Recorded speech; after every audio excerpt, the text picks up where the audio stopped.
सो लोग कैसे हैं आप सब लोग। स्वागत है सभी का अनफिल्टर्ड जोन की एक और नई वीडियो में। तो गाइस आप सभी को बताऊं तो अपने पास जो पीछे आप गाड़ी देख रहे हैं ये किया सोनेट ग्रेविटी डीजल मॉडल है, जिसे 1 साल हो गए हैं ले हुए और 7 से 8 महीने इसमें कोई प्रॉब्लम नहीं आई। लेकिन अब पिछले 1 महीने से इसमें एक प्रॉब्लम आ रही है जो अमूमन नई गाड़ियों में डीजल की आ रही है। जो मुझे पता लगा है इसमें रीजनरेशन की एक प्रॉब्लम है, जो समय समय पर एक नोटिफिकेशन है वो स्क्रीन पर मीटर में आता है और उसके लिए रीजनरेशन के लिए आपको कंपनी में जाना पड़ता है। एक वो रीजनरेशन की जो प्रक्रिया है वो उसको फॉलो करते हैं, 10 से 15 मिनट उसमें लगती है और उस चीज़ को ठीक करके वो दे देते हैं। ये डीजल इंजन में जो नई गाड़ी आ रही है उनमें ये प्रॉब्लम देखने को मिल रही है।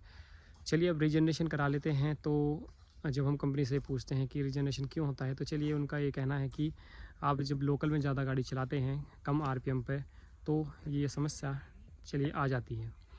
तो हमने रीजनरेशन कराया पहली बार, फिर दूसरी बार कराया, फिर तीसरी बार कराया। लेकिन मैं धन्यवाद देना चाहूँगा किया सहारनपुर का कि उन्होंने हमेशा कोऑपरेट किया और सर्विस अच्छी दी। लेकिन जब कोई समस्या गाड़ी में आ जाती है तो किसी के भी हाथ में नहीं होती है। तो फिर इसमें मैंने दोबारा जब तीसरी बार हम गए तो उन्होंने इसका मैनिफोल्ड सारा खोल के चेक किया, उसको चेंज किया, 1 दिन पूरा लिया और फिर इसको ठीक करके उन्होंने दिया। चलिए उन्होंने बहुत अच्छी कोशिश की समस्या को सॉल्व करने की, काफ़ी कोशिश की। लेकिन 3-4 दिन बाद फिर इसकी वही दिक्कत हुई। समस्या सामने आ रही थी कि क्या लोकल में ज़्यादा चलती है गाड़ी, लेकिन ऐसा नहीं है। क्योंकि जब भी 3 से 4 बार इसमें रीजनरेशन की दिक्कत आई तब मैं चारों बार हाईवे पे था। एक बार मुजफ्फरनगर, एक बार मैं चंडीगढ़ गया हुआ था, एक बार मैं देहरादून गया हुआ था, तो फिर भी वो दिक्कत आ गई। फिर मैं जब चौथी बार गया इस बार, तो उन्होंने इसको जब चेक किया इसका सेंसर वेंसर में कि क्या दिक्कत, तो इसका DPF कोई फोल्डर होता है, वो पार्ट है वो डैमेज हो चुका है और अब इसका जो है वो पूरा फोल्डर चेंज होगा। और वो सहारनपुर में नहीं होगा क्योंकि वो यहाँ पे, ये तो देहरादून में, क्योंकि यहाँ पर वर्कशॉप नहीं है तो मुझे उसको बाहर ही ले जाना पड़ेगा।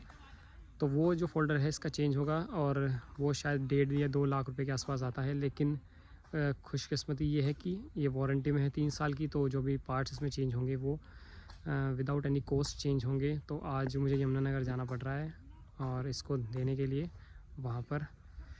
अब देखते हैं क्या कुछ वहाँ प्रोसेस रहता है और मैं से छोड़ना पड़ेगा 3-4 दिन। उसके बाद देखते हैं जो पार्ट ऑर्डर होगा वो, इसमें पूरा प्रोसेस में 20 से 30 दिन लगते हैं।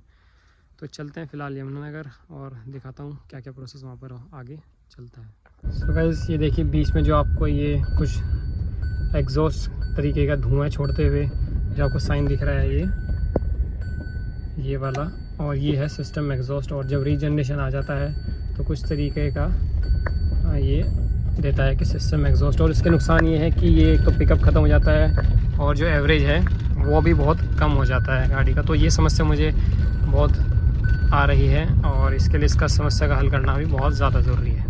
मैं यमुनानगर सहारनपुर हाईवे पर मौजूद हूँ और यहाँ से अभी मुझे आधा घंटा और लगने वाला है। तो जैसे कि मुझे ये पार्ट चेंज करवाना है, साथ ही साथ मुझे अपनी गाड़ी में कुछ मेरा फॉल्ट हो गया था, एक्सीडेंटल केस हो गया था, तो इंश्योरेंस क्लेम भी मुझे लेना है। तो उसमें वो रिपेयरिंग भी हो जाएगी, दोनों चीज़ हो जाएंगी। वो मैं आपको उतर के दिखाऊंगा मैं एजेंसी जाके कि क्या क्या इसमें प्रॉब्लम है। फ़िलहाल यहाँ से आधा घंटा लगेगा। और मैं आपको बताऊँ तो जो मैं एवरेज की प्रॉब्लम आपको बता रहा था, जब मैं वहाँ से चला घर से तो 200 किलोमीटर की रेंज दिखा रहा था और फ़िलहाल मैं आया हूँ 20 किलोमीटर ओनली।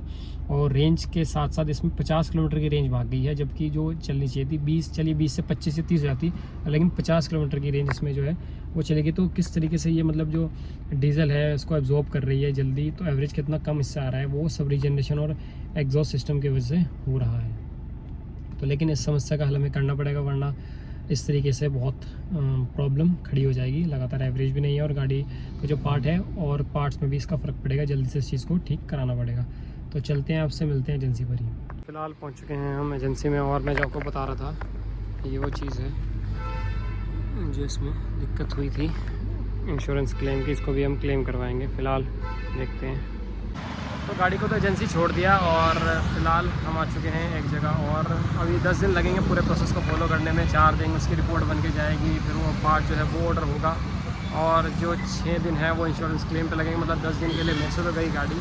फ़िलहाल हम एक शोरूम में और आए हैं, कुछ काम है वो मैं अपडेट आपको नेक्स्ट वीडियो में दूँगा। तब तक के लिए सब्सक्राइब करो अनफिल्टर्ड जोन को। मिलता है आपसे नेक्स्ट वीडियो में। Thank you so much.